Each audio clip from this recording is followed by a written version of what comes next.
Himanshu, and in today I will be telling you about why data is the new oil, the new gold. So firstly, let's start with the definition of data. So according to Google, data is the facts or statistics which are collected together for reference and analysis. But what I think is data is not necessarily has to be facts. It can be anything. So what I can say that data is nothing but what humans can see. Data is nothing but what humans can see. Now I will explain this with an example. Imagine there is an elephant in front of you, okay, and you are having a pen and paper. So you have to observe that elephant and you have to note down the points. What are your observations? So it has 2 eyes, tail, a trunk, 4 legs, right? So you will be getting 5 to 6 points, right? So what are those 5 to 6 points? Those are data. That is data, right? So here, by observing the elephant, we can extract the data from that, isn't it? And using that data only, we can visualize the elephant. So this is a bidirectional relation, isn't it? Now, contradictory to that, let's see that what humans cannot see. So it is the dark matter, right? So dark matter is what? It is a hypothetical matter which accounts for almost 85% of total matter in universe, and we can't see the dark matter. So if someone says that you have to observe the dark matter, you have to write down the points. Can you do that? No, because we can't see the dark matter. And likewise, you don't have data about the dark matter, you can't imagine or you can't visualize the dark matter just like the elephant. In the case of elephant, we were having the data and we were able to visualize how elephant looks. Right? So that is what I was saying, that data is nothing but what humans can see. And even a picture of elephant, we can call it as a data, isn't it? So moving ahead, now we'll try to connect data with human evolution. Okay, so now we are Homo sapiens. We are the most evolved human species, isn't it? And before us, there were a number of other human species, right? So what is the reason behind this? Why are we most evolved? I will by this example, we can see that how data is used or data can be used for making any model better, right? So the nature got millions of years to experiment on the human species, and in that process a lot of data was generated. Okay, and using that data, when Homo sapiens came into existence, using the processing of that data. Okay, and that is the reason that humans are most evolved. Okay, so moving ahead,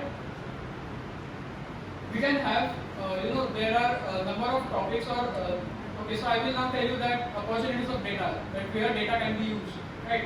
So there are various domains where data can be used, like artificial intelligence, machine learning, data science and all. And let's see this in context of machine learning. So firstly, what is machine learning? So I will explain this with an example again.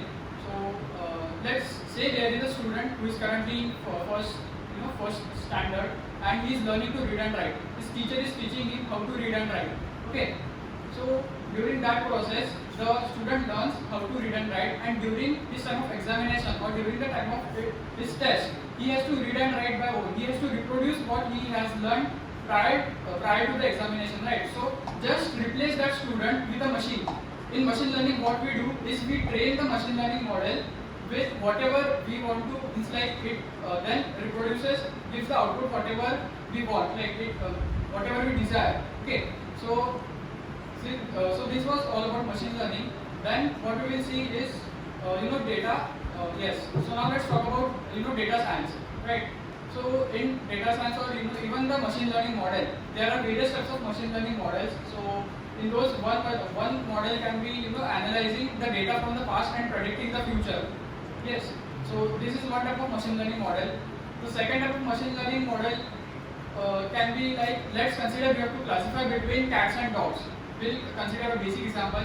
You have to classify between cats and dogs. So what you do firstly, you firstly gather lots and lots of data of cats and you feed that data to the machine learning model, and then you tell that model that these are cats, these are images of cats. Then you gather lots of images of dogs and you feed those images to the model, and you tell the machine learning model that these are images of dogs.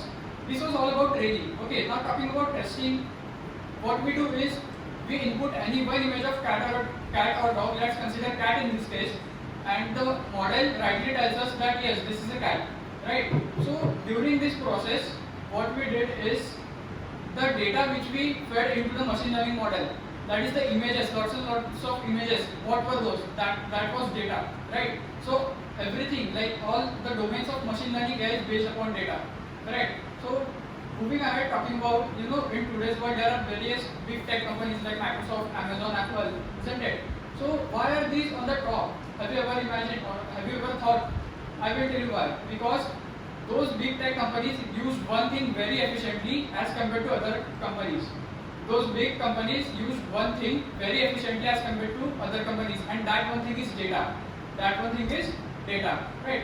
So before ending my speech, I would like to, again repeat the definition of data, which was my definition of data. That is, the data is what humans can see. And I would like to give a quote here that not everything that can be counted counts, and not everything that counts can be counted. Not everything that can be counted counts, and not everything that counts can be counted.